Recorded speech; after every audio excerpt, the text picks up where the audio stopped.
what we're going to do first is just take 60 seconds for each of you guys to introduce yourselves and your company and what you're doing in private wireless. Yeah, hi, my name is Johan Björklund. I'm the CEO of Betacom. Very nice to be here. I love this facility, love everything that MXD stands for, and we're just so happy to be part of this. So what Betacom does is we've been in telecommunication for about 30 years, and we built a lot of networks for the carriers, the large carriers. We've been in stadiums, large hotels, airports, etc.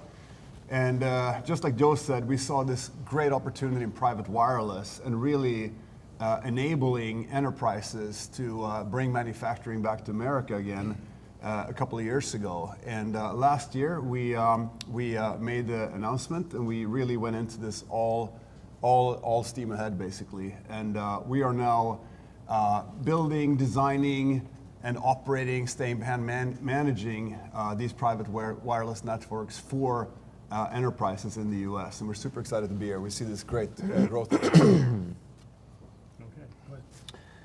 Hi, good to be here with you all. I'm Glenn Laxdal, the COO with Airspan. We're a technology provider to Betacom, and we are really equally attracted to the private network space. We see it as a large and growing space. In fact, we sort of see we're at the very beginning of a long 10, 15-year ramp in private networks.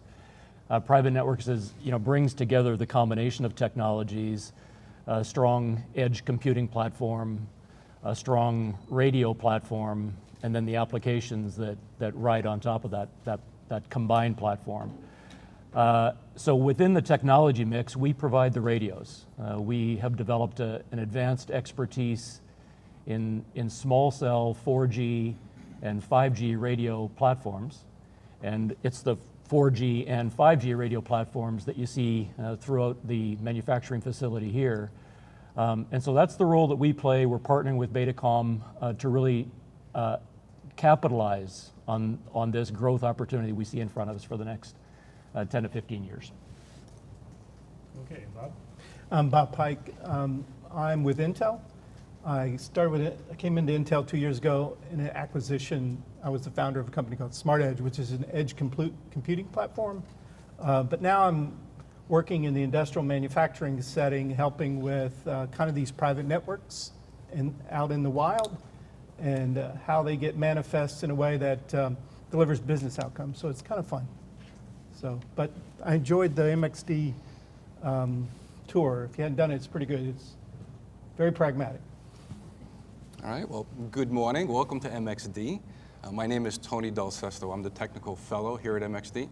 MXD is the Digital Manufacturing Institute. We are a not-for-profit public-private partnership with a mission to improve the competitiveness of American manufacturers. And we do that by helping to equip them with the latest tools, cybersecurity, workforce expertise, digital, to really help improve their operations.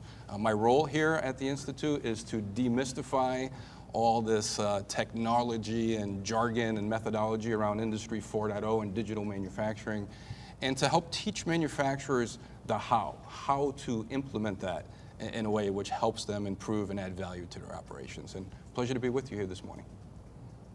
Super. Okay, so let's dive in. I guess maybe one of the first things we should talk about is how the industry has come together.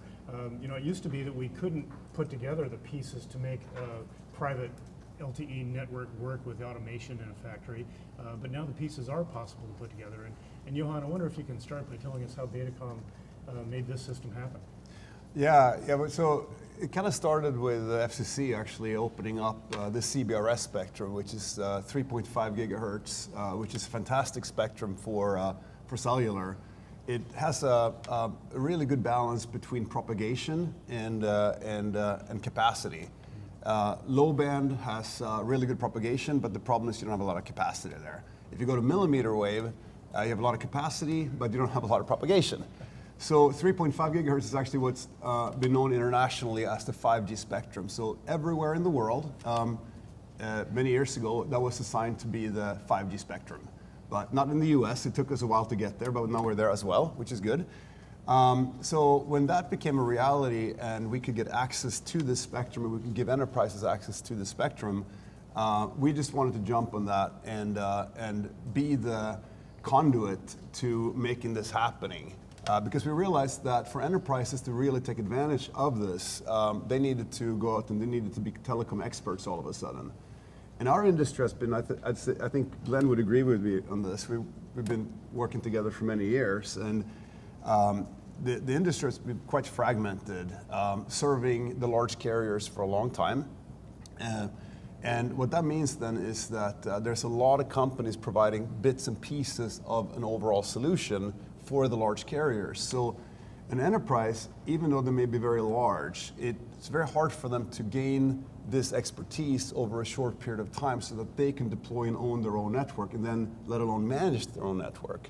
So what we did is we had a lot of expertise in-house already, and we gathered that expertise, and then we added the management component to that to allow enterprises to basically build and own their own private wireless network without adding one single headcount to their overall IT department. So we take care of all of that seamlessly in the back end for them. Okay. And Glenn, maybe you can explain for us what the network looks like. You know, what is the radio equipment, and how does that all work?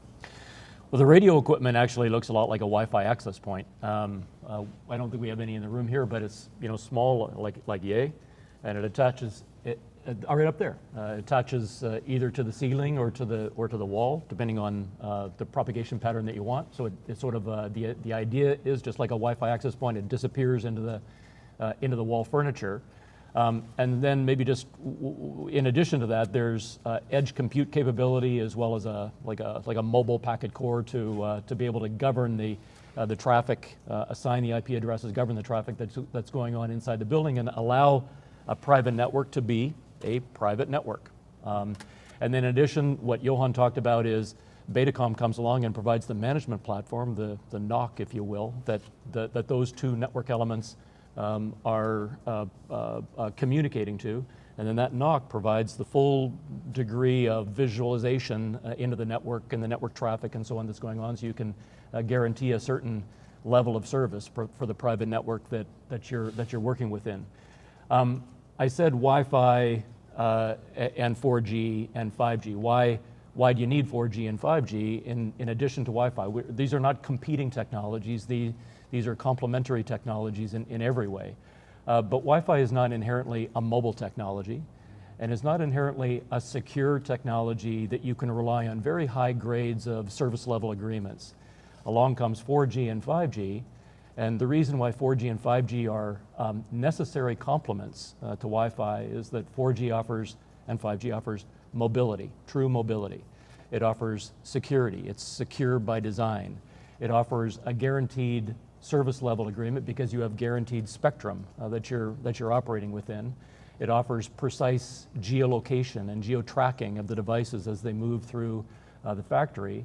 And then eventually, as we get to 5G, it'll offer very low latency because the edge compute is moved very close to the end user or to the application. And by virtue of that edge compute moving close to the user, close to the application, you have extremely low latencies that you can take advantage of. You put all that together, and that's why 4G and 5G we see that 4G and 5G were at the very beginning of a long build-out cycle in private networks. Just as the last 10 years has been about enterprise Wi-Fi, the next 10 years is going to be about deploying these 4G and 5G networks. Yeah, very good. Bob, I wonder if you can describe how Intel plays in this process, and where do you find Intel chips throughout this network? Well, it's kind of both software and silicon. Intel has an extremely large number of developers. We provide a lot of software to the ecosystem.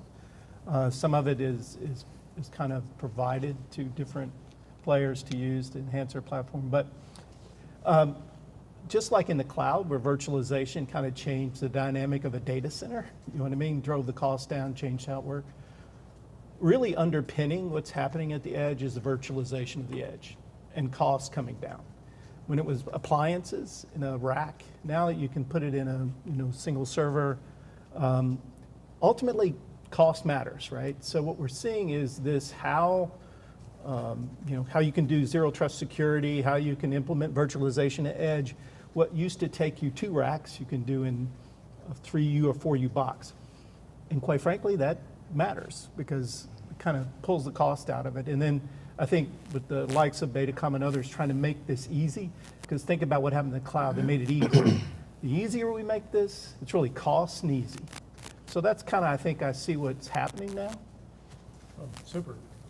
Well, all right. Now, Tony, with you, I guess what's newsworthy today is that we have a network that's now working in a manufacturing environment, and other people can look at this and learn on how's it going.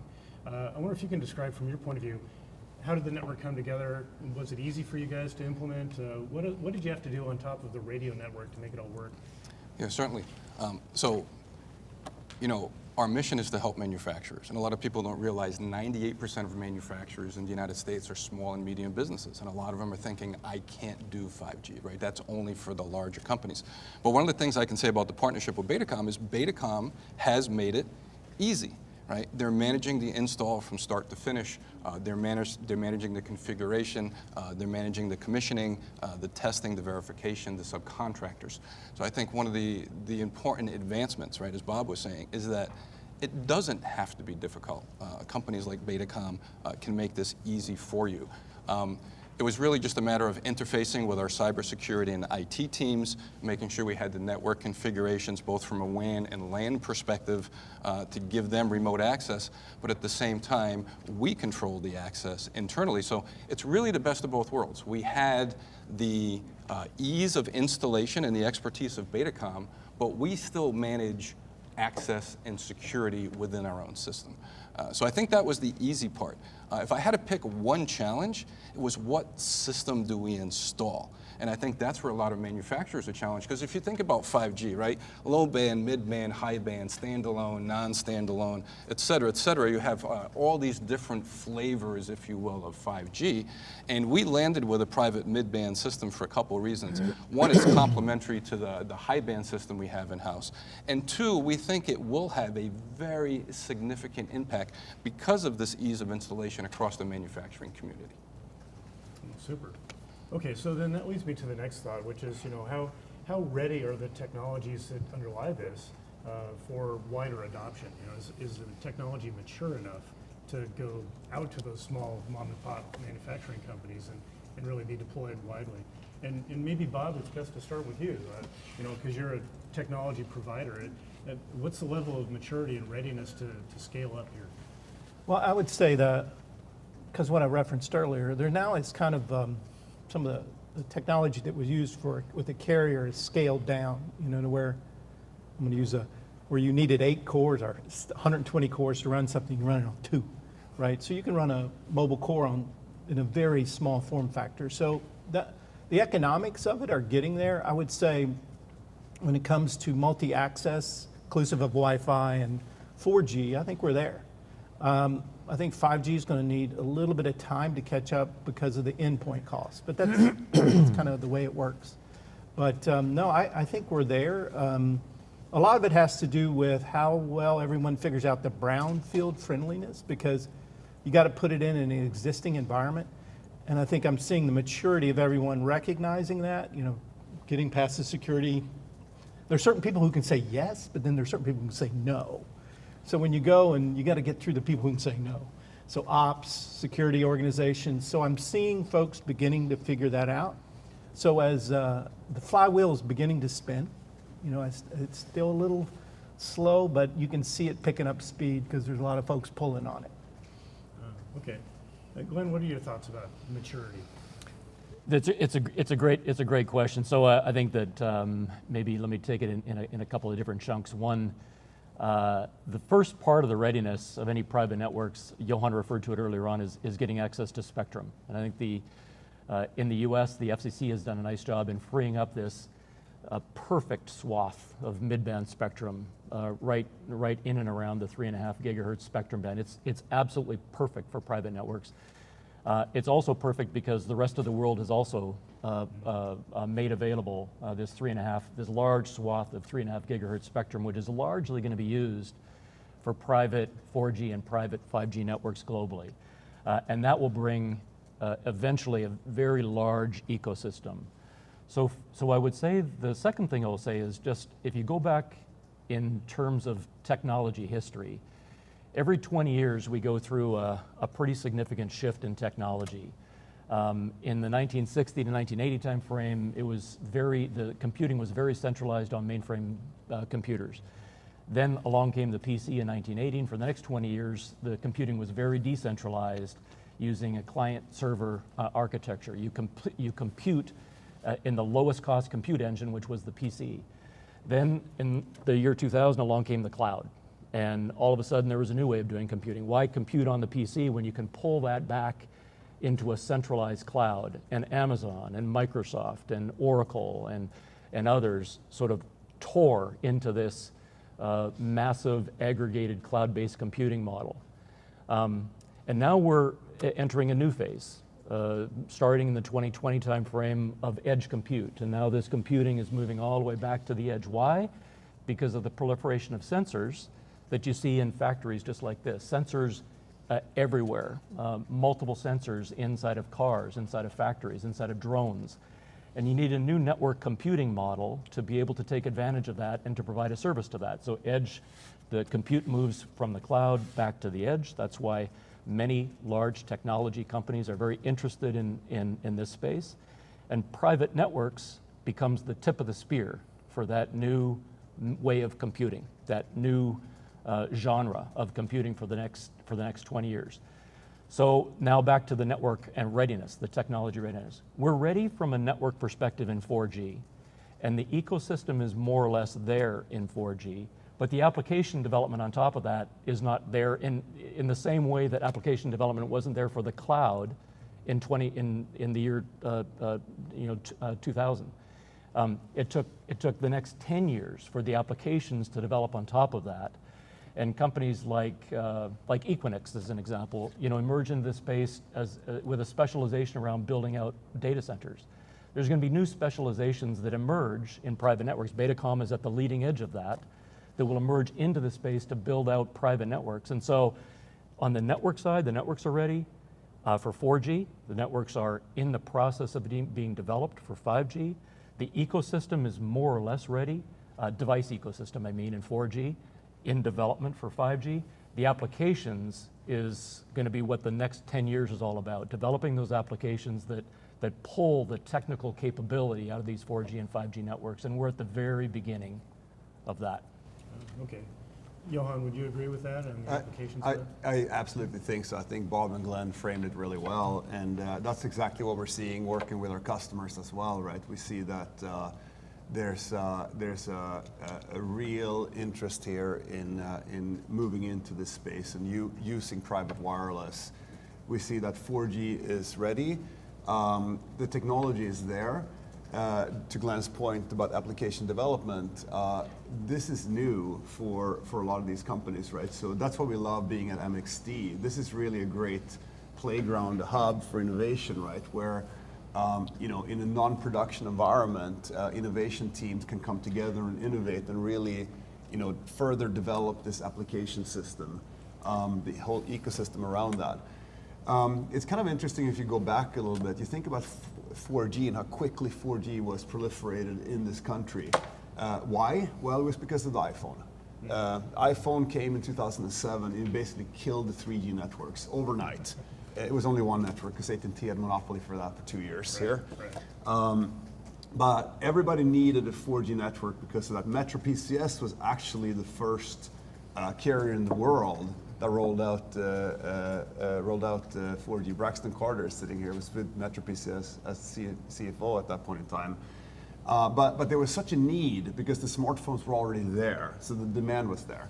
I think with 5G, it's a little different, right? So the demand is coming in parallel with the development of the devices and the applications, but it's going to take a longer time to build out 5G. So it's going to be a longer build cycle for 5G than what we've seen for 4G because the demand is not the same, but the demand is going to come over time. And I think the real reason for 5G really was for enterprise, for Industry 4.0 and so forth, right? For a lot of data management, automation and so forth, right? And that's why we're really excited to work here together with MXD and our partners Airspan, Intel, Druid is our core company that we announced today as well, and really be at the forefront of making that happen.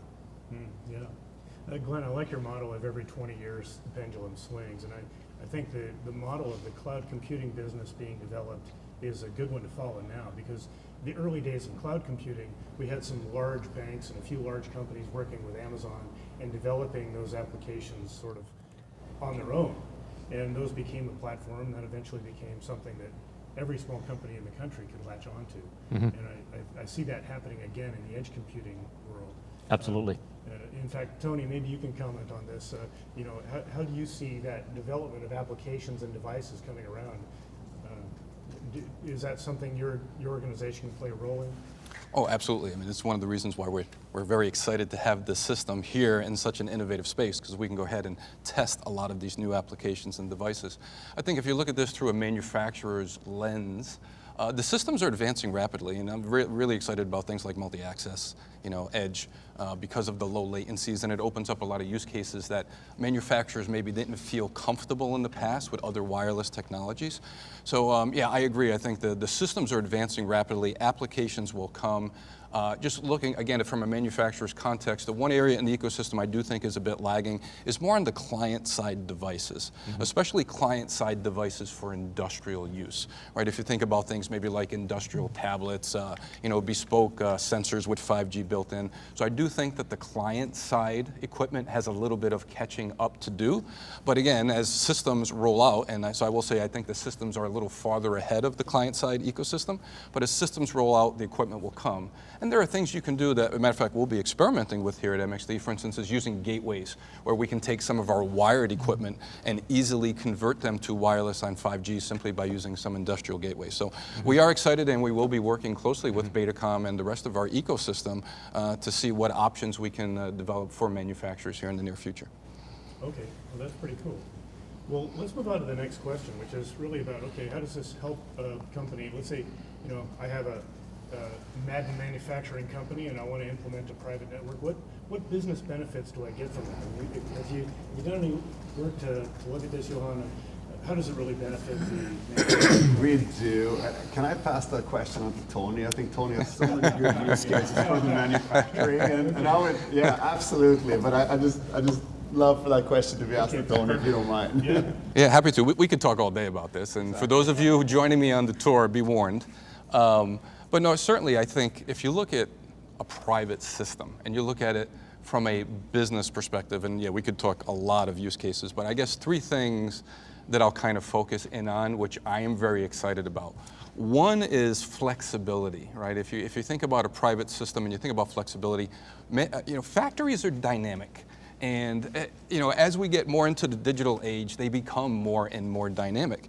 So for instance, let's say I have a big machine and I just need to move this in my factory. And suddenly now I'm losing signal strength in an area of the factory. I can just move an antenna. I can just put in another radio unit. I mean, it's a private system, right? You have the flexibility to configure the hardware and software. I find that very exciting in a manufacturing context. The other thing that I find very useful for manufacturers is what I call mission critical control. I think on private systems, mission critical control is very attractive because as the manufacturer, you control what traffic is on what network. And the exciting thing about 5G standalone systems, right, is when you start to get into virtual networking. Now I can configure virtual networks for different types of traffic within the factory, right? In factories, not one size fits all. I might have one network I want high bandwidth. I might have one network I have low latency. Or one network where I have like really sensitive control equipment and I want no non-critical traffic on that network. Again, you have control. And I think lastly, the thing that's very attractive for manufacturers is when you look at coverage per unit area, for instance, dollars per square meter. I find that these mid-band systems really give you some of the biggest bang for the buck, just in terms of overall coverage. As a matter of fact, in use cases, a lot of our members that are investigating these systems are looking at these mid-band systems just because their cost per area of coverage is very, very attractive, especially in some of the larger facilities or facilities that maybe have some outdoor component to them. Use cases, yeah, we can talk about a lot of use cases. Maybe we reserve that for the tour. Well, we can talk about a lot of that. Sure, happy to. Yeah, I think, Glenn, let's expand on this idea of radio coverage, because I think this is an important point, the difference between Wi-Fi and CBRS radio coverage. There are different power levels and different coverage aspects to it, right? Yeah, so as we talked about a little bit earlier, 4G and 5G are inherently secure and mobile-oriented technologies. That's why you can drive down, the highway at 80 miles an hour, or in Johan's case, 100 miles an hour, and still have connectivity that hands off from cell site to cell site. Likewise, inside of a building like this, it's inherently a mobile technology. When we walk out of the room from this cell, we can easily hand off to all of the other multiple cells, guaranteeing that you've got an adequate coverage level throughout the factory, and the handoffs are done seamlessly. Wi-Fi does not have that capability. That's why we equate 4G and 5G with private networks. Then my thought process around the capability that we're going for here in Industry 4.0, maybe just picking up on some of the theme that we just talked about, is automation. It's providing a truly automated workflows, whatever the workflow happens to be. And in many cases, you can think of in a factory today where you've got people that are doing RFID tagging around the factory, or you have people that are walking product from one part of the factory to another part of the factory. All that can be done in an automated way using network-controlled devices, network-controlled infrastructure, where you're writing the application on top of that network-controlled infrastructure, and that application is governing what it is that you want to, whatever workflow it is that you want to automate. You need a wireless network that has mobility, security, precise geo-tracking of the device that you're tracking to enable those automated use cases. And there are a myriad of automated use cases, whether you're talking about smart warehousing, smart manufacturing, oil and gas, mining, transportation. There are a myriad of these use cases, and what will happen is that devices, whatever the device is that you want to be controlling, what will emerge is sensors, 4G and 5G enabled capable sensors will make their way into those devices, and those devices will be controlled by the network that we're creating here, and that's the idea. Okay. Bob, you probably see more of these use cases than any of us, so I wonder if you can describe a few of these and how it's being applied. Yeah, I would say the mobile worker and the mobile thing is number one, so I think you'll put it on the mark. I would say computer vision-based inspection is number two. I think COVID really kind of, that we were dealing with a decline in trained workers. So inspection helps yields, helps throughput, helps, and then as you lose workers. So, and pulling cables just a hassle in some of these facilities. So if you can inspect a weld, you can inspect, like I really like the use case out there for, because those are things that will drive business outcome. It's, to me, those are in inventory, like tracking inventory. You don't have to be super precise. If you can 10 meters, I can find it, because you'd be amazed. I can't find it in these facilities. So it's like, those are the ones that seem to move the needle. I know, now there's some cooler ones, but those are the ones that seem to be delivering business outcomes. I do want to talk about a little bit, one of the things that I think is this IT, OT, CT convergence at the edge is really, the applications, there's cloud native applications we can run at the edge, but the people in the factory are used to running a piece of equipment, right? That they see a certain image of.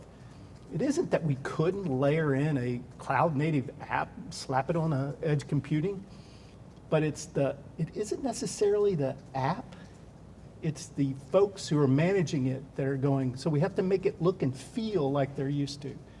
And there's this battle between IT and OT going on. So there's, I just wanted to flavor that in a little bit because that's what I'm observing out there. It's still a blocker, right? But those are the use cases and kind of some of the things that, you know, I'm observing in the sites that I'm at. Johan, can you see some other ones? Yeah, I just wanted to add to what Tony said about business critical applications and how private wireless can really add to that. So take a different industry right now. Take that we all that travel a lot are very, very familiar with airports. So to think about airports, to think about the Wi-Fi networks that are there. There's a gazillion Wi-Fi networks. Most of them are closed, but some of them are open. So now you have you know, let's say a Boeing 787 pulling in from Japan, for example. Everybody turns on their phones, right? And a lot of them are going to go Wi-Fi because that's cheaper. So what happens to the capacity of the Wi-Fi network when that happens? It goes down. A lot of the business critical applications at airports, such as, for example, luggage scanning, which is important. For example, you're sitting on an aircraft and you see, if you're in Delta, you have a Delta app, you see that, okay, your luggage is now on your aircraft. Great, good information to know, and I can feel better about it. If those scanners are being run on Wi-Fi, guess what happens? When there's no capacity, they can't scan the luggage. So, and also when it comes to public wireless, it's hard to cover airports because there's a lot of concrete, a lot of moving pieces, zoning rights, entitlements, and so forth. It's very hard to get in there and get that going. So back to also what Tony said, mission critical business applications, as well as the control of having coverage, having capacity where you want it is very important. So we deployed a private wireless network with Dallas-Fort Worth, and we used luggage scanning as a proving example there, right? And we actually improved the turnaround time at the gates for aircraft by 22% because the network was up and running. The luggage scanning worked all the time. So if you control your spectrum, you can control the quality at the end of the day of the business critical applications at the end of that spectrum. Wow, okay. And I'm sure that translates into billions of dollars for an airline to move planes faster. It should. Yeah, okay. Well, I mean, this is pretty interesting. We're going to open up for questions from the audience pretty soon. So, you know, I'm going to ask just a couple more, but I want to get into some of these specific examples. And Bob, you mentioned sort of video inspections. To me, this is a really interesting one where it seems to me that you might be able to improve the quality of the inspection or the precision of that inspection from a human inspector as well. Is that something that goes along with edge computing? Yeah, I mean, it's the one thing that, like AI and computer vision, the one thing that, you know, think about, we were talking about how technology, the 20-year thing, I think there's always been this yin and yang between distributed and centralized, because I'm old enough to kind of remember the swing. But part of what's driving this compute at the edge is we have to replace a human's eyes. So camera is kind of like the new data entry. Yeah. Right, it really is. It's amazing. That's just going nuts. So inspection of the viscosity of glue, the little simple things like looking at, you know, like buttons on a seat. It's amazing to me, you know, like, or even, you know, like that analog. One of the things we're doing in a factory not far from here is they're just translating all that analog because they can't replace it. It's so expensive, they can't. So translating all these analog to digital is like a big deal. You know what I mean? I'm like, how's that saving you money? And then they went, well, a guy had to go out on a clipboard and look at it, right? So now he doesn't have to look at it. Mm-hmm. So don't over-index on the inspection. Now there is some very finite inspection in the medical world where you can get very precise. But things like welds, like we're definitely doing a lot of that inspection, like we're inside of DOD-like equipment, you know, and you want to inspect, and I'm amazed how many welds are in these things, you know what I mean? And, you know, that's where private networking can help out. So there's so many things to think about, like the other one is, I know this will sound boring, but inspection of packaging coming in, or seeing if something's crushed, calling that out quickly, because that'll miss, because if you don't have it, it looks like it's there, but it's busted, right? Well, if I can inspect and see it's busted, then I can get a replacement. It keeps the line going. I'm going, you got to be kidding me. Then we're just inspecting crushed boxes, you know what I mean? Or can a forklift get under it? Now, I know these don't sound fancy, but it really is moving the needle on.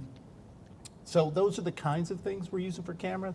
Because in the beginning, you want to do stuff that's not necessarily human life involved, but helps move the business process. When eventually we can move toward, things that, a little bit more, let's say, where we really do need the less than 2 millisecond kind of response. Yeah, Tony, I'd love to hear your thoughts too about this sort of real-time inspection and real-time feedback of the controls and how that improves the working of the factory. Yeah, I think it's a combination of the vision, but I like what Bob said earlier about people, right? We're about a decade into Industry 4.0, and now, Industry 5.0 is already starting to get coined, and Industry 4.0 kind of forgot about people, and very excited about Industry 5.0 because now it's how do you bring people back into that equation? Well, in factories, people are not static, right? One of the big benefits of 5G is that mobility. So if you think about things like portable digital work instructions as an example, or how do people stay up to date on all this data, all these data feeds that are happening in your factory, how does a person ingest that when they're on the go? There's a lot of discussion in Industry 4.0 about digital twins. Well, if you've got a mobile worker wandering around, how can they monitor that digital twin in real time? I think, and with inspection, a vision inspection, that's a lot of data to go transmit, right? So I think that the combinations of the bandwidth, but most importantly, again, the flexibility and the mobility and how that integrates with people in your factory, that's where the big opportunities are going forward. And I think that's where 5G is going to be a key enabler. Yeah, I think it's really reminiscent of what happened in the cloud computing business as well. You look at, like Elon Musk's first company is a Zip2Go company. They used a combination of automation to take out bad actors, malware, and different things like this, and people monitoring that system. And that was one of the first cases of human-machine sort of integration, which I think is going to be even more important in a physical environment like a factory. So that's very important. Glenn, let me turn to you because I think you're probably seeing a lot of requests from different sectors and different applications. How do you see the strength of demand growing? Do you see a lot of RFQs coming from different facilities now? It's actually, I'm going to say, exploded. I think that it's a target-rich environment right now, globally, in private networks. So there is, what I think that we need to do, even within the industry, is be super selective and focused in the areas that we're going to be going after, identifying what are the industry verticals that we initially want to be targeting, what are the use cases that we want to be optimizing around, what is the network configurations that we want to be optimizing around, so we can just keep it simple. Because there is more opportunities coming in than we can actually manage right now. So what I take from that is that there's a lot of demand, there's a lot of interest, there's a lot of maybe learning that is going on. Everyone is trying to sort of understand this new capability that we can take advantage of, and so we're in those early innings where we're all trying to learn. And I think the demonstration and capabilities being stood up here, it helps us all, I think, gain a better awareness of where this is going. But I think that it was like the starter's gun went off about 9 months ago and is just starting to accelerate. And that's not just in the US, it's in Europe, it's in Asia, it's in Latin America. There's a lot of opportunities, and I think we're really excited about where this is going to go. To the cloud, 20 years ago, now it's the edge cloud or the edge compute is going to bring on the new applications that we're talking about, starting with very, very simple, basic, straightforward ways of automating workflows that we didn't have before, leading to more device innovation, which we need, more sensor innovation, low-cost chipsets that we can deploy in sensors to be managed by networks like this. So we're at the beginning, but the volume and the interest level is really amplifying pretty fast. That's great. And Bob, what's your perspective on that? Are you seeing rapid growth right now, and I wonder if you can describe, what kinds of companies are driving the initial wave of this? Well, industrial manufacturing is the biggest because they get lots of endpoints, lots of things to connect. Transportation. We're just beginning to see a little healthcare. Things where people are sitting in seats, less so, you know what I mean? So you can figure those out. Retail's come back a little bit. I would say it's a POC craziness going on right now. Yeah. That's the way I look at it. So I think where we're at in the visit, you ever heard that crossing the chasm thing? I think we're right at the chasm trying to figure out where the money is. And, but I think people are beginning to figure it out, you know what I mean? But what's good is the statistics say we're gonna figure it out when you got this much going on, right? So I think we'll get across the chasm here at some point, and then we'll start to amp up toward lots of deployments with, let's say, large number of endpoints. Right now, my observation is there's not a ton of them that are at volume yet, but it's getting close. But one of the things we've seen in our research is that some of the large companies are driving initial wave because they're able to develop their own devices, their own application. They can throw a team of people at it. You don't see the mom and pops going into this just yet. Is that an accurate representation of what's happening right now? Yeah, I think on the MXD side, right, we work with a large cross-section of manufacturers, and the early adopters definitely are the larger manufacturers, and I think that's for a couple of reasons. One, just from a business case perspective, when you've got a lot of area to cover, especially indoor, outdoor area. There's a lot of advantages with 5G, for instance, over Wi-Fi. I would even argue that, trying to manage hundreds of Wi-Fi access points, 5G is just going to be just flat out much lower cost to cover that area. So I think that's one. Two, I think the other larger issue, and I think this is where companies like Betacom can really help, it's more on the people side, it's more on the expertise, right? These larger companies, they have cybersecurity teams and IT teams and OT teams, and they have enough expertise in-house where they can understand it. So it's just quite frankly easier for them to move into the adoption of this. The smaller, as you call mom and pop, or your small and mediums, I think they struggle just more on the expertise and the understanding perspective. But again, that's where I think private, mid-band, unlicensed systems like what Betacom has put into our facility, that I think is going to be a game changer, which is going to open up a much larger segment of the smaller manufacturers. Great, okay. And Johan, I'll give you the last word on this question. How's the demand going? Yeah, we're focusing maniacally on three segments: airport airlines, transportation logistics, and then industrial manufacturing, which we're really launching together with MXD here. And we're seeing, if you would have asked me this question at the end of 2021, to Glenn's point, the start gun kind of went off last year.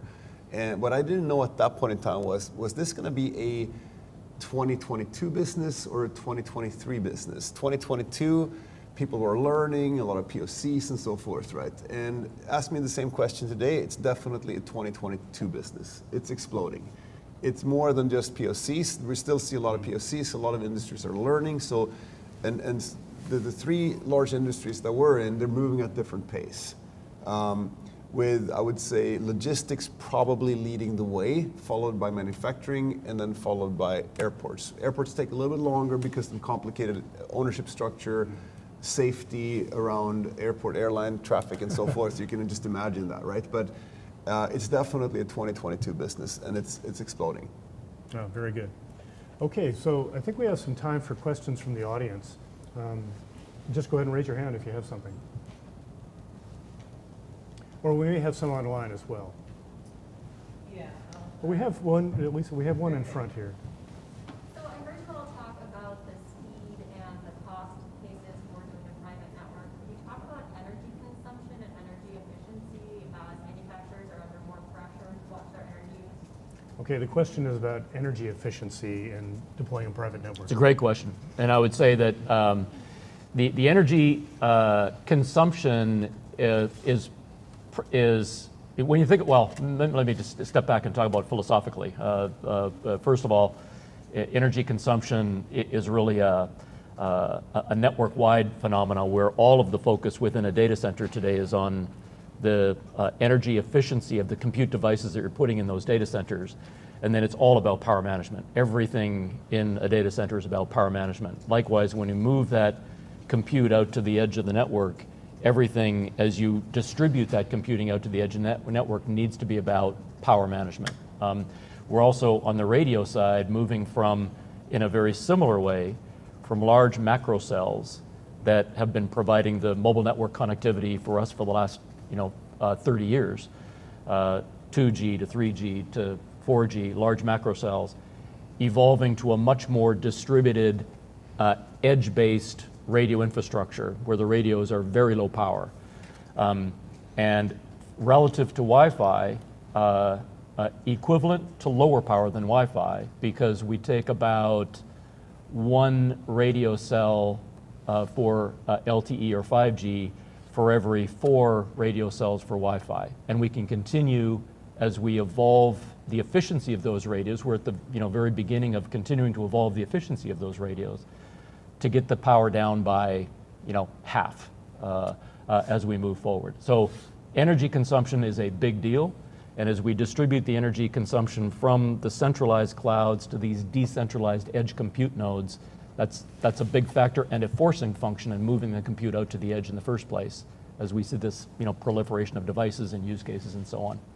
I think the energy consumption of the network is one thing, but you also save energy in trucks driving around and forklifts and whatever. And I mean, Tony, maybe you can talk about this aspect. If you implement a private network over a large campus, can you save on the energy that goes into vehicles and forklifts and people running around and all that? Well, certainly one of the exciting use cases with 5G, as we talked about, is mobility, the ability to put sensors on mobile equipment. So yeah, if you think about trucks running around your facility, if you think about forklifts running around your facility, you now have a greater ability to track the routing, to track the efficiency. We talked about geolocation as an example. So yeah, it's definitely an enabler to look at all the moving parts in your factory and how to streamline them. And of course, certainly from a cost perspective, but huge energy implications there. If you can, if you think about lean, right, and then the merging of lean with digital with 5G, there's some huge opportunities and energy savings there. Mm-hmm. Yeah, I heard a story, a guy at ExxonMobil was telling me about an oil field in West Texas where they have these tanks, they pump the oil out of the ground and it goes in a tank. And some poor guy in a pickup truck has to drive 2 hours to go out and check if the tank is full or empty. And clearly automating that saves a lot of carbon in the atmosphere. Then you think about I think also it's a great question. And if you think about the global supply chains right now, how broken they are, you think about all the manufacturing that we're doing in China, think about the huge the freighters, right, going across the Pacific to come over here. Then the trucks taking those parts, right, and distributing locally, right? So the ability to bring more manufacturing here to the U.S. and shortening those supply chains significantly, I think that in of itself is a huge energy saver as well. So the global supply chains are not only not sustainable because of the way they're composed right now, and us as consumers, we want everything tomorrow. We're used to the Amazon world, right? So that in of itself is not very sustainable, but also the energy waste in them are quite phenomenal as well. So I think we're addressing this problem, I think, from a lot of different angles here. Mm-hmm. One thing too, remember we're implementing edge computing, so you can take what used to be in multiple appliances, put it in a single appliance, and that, I mean, almost everybody has some kind of sustainability program, or you have to pass some kind of gate to say, what are you doing to my energy? I've got to reduce it. So you have these, as you get toward the end of the cycle, you have to show that you're doing that. So there's usually some gate you go through to show that what you're implementing doesn't add. So for the most part, because we're implementing virtualization, we can reduce it if we're thoughtful. And quite frankly, the way the world is today, rightfully so, is driving us to do that in the way we plan this. So I think this is a great opportunity actually to help. And we just have to be thoughtful about it. Okay. Yes, next question. Could you comment on security advantages of the proprietary 4G, 5G network, specifically cyber, over some of the older Okay, the question is about security implications of going to 4G and 5G.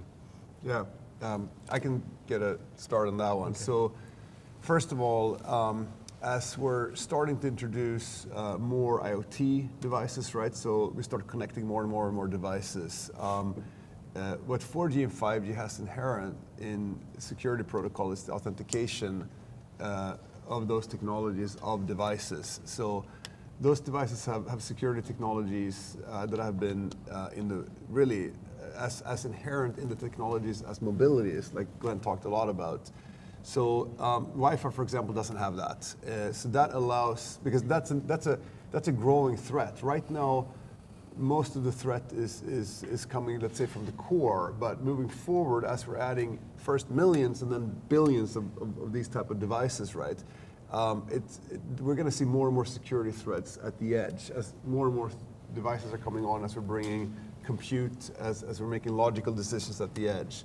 So that is a huge advantage from a cybersecurity perspective that these type of private wireless networks bring to enterprises. Yeah, I think there's the IMEI and the MZ and then login, you get more authentication. But I think one thing you can do is you can reduce your blast zone. You can just create these, you don't need, you can create as many networks as you want, and zero trust is kind of the idea. You can build native into edge computing, things like certificate and key management. You can do things that were hard to do in an appliance natively in the box. So this is where the governments are helping us in implementing these kind of things. So there's no, you can make it just, and one thing I caution us in is we got to get to this kind of zero trust, but we can't make it so darn hard nobody wants to use it. So how do we marriage that security with effortlessness? So that's one thing we're kind of working on. But what is true about the protocol is because the carriers didn't want anybody to use it for free, they made it just really prescriptive in how you can use it. So we're just leveraging that standard, right? Then just layer in some other microservices that kind of introduce some new things into it that you can do in an edge computing scenario. Mm-hmm. I would say, maybe just to amplify a couple of those points, because of the authentication paradigm, 4G and 5G is secure by design. And then you think about what's happening in the market right now with the proliferation of sensors that these networks are going to be authenticating onto the network, hundreds of millions, billions, tens of billions of sensors. The threat canvas explodes, and so you need a network that is inherently secure in order to manage that threat canvas. And then to the point that was just raised, we can within 4G and 5G minimize the blast zone down to any degree that we want, any isolated level that we want. So that very large threat canvas then becomes a very controlled threat canvas. And nothing, I would say that, as any entity, whether it's an enterprise network or a carrier network that is managing networks today, power consumption is one of the concerns, security is the other of the concerns. It's number one, and we've got to get that one right, and that is why we're seeing such an emergence right now in demand for private networks, because the demand is so clear and the security requirement is so important. Okay, one more question? Yes, right in front.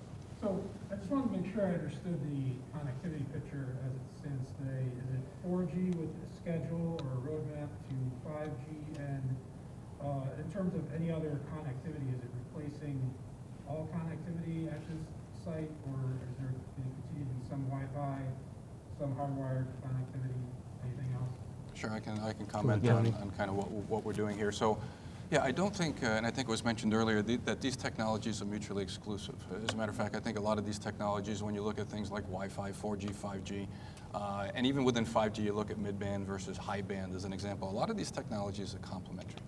So, and here at MXD, remember, we are all about innovation, we're all about testing. So we will have all of those technologies concurrently. We'll have Wi-Fi, but not just standard Wi-Fi. We'll be looking at Wi-Fi 6, Wi-Fi 6E.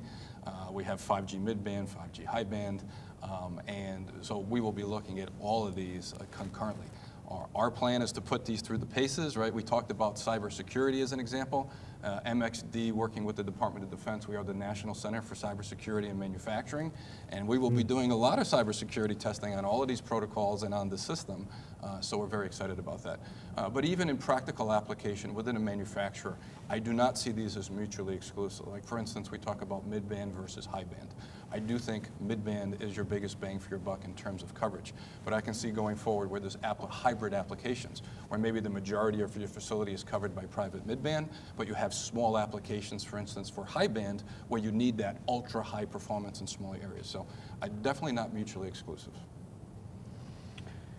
And then with respect to the order, 4G is where it's at today. The devices are there, the network is there, the ecosystem is continuing to develop, in particular on the sensor side, but everything is ready now to stand those networks up today. 5G is in its formative stages, especially in private networks. It's being rolled out in the network today, and we have 5G on the network side available today. The features and functionality will continue to grow over time. On the device side, it's still developing, and I think that we're, over the next 3 years or so within 5G, that's where we're going to see the development of the 5G ecosystem from a device perspective, from a sensor perspective, and we'll start to see the morphing of these private networks from 4G into 5G, and it'll just happen. Okay, I guess we're up to the end of our time. We're gonna go on a tour now. So thank you very much to our panel. Thank you. That's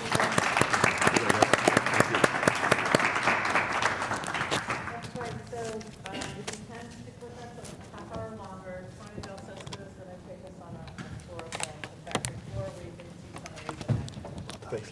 And if you don't ask me some very hard questions, I will be very disappointed.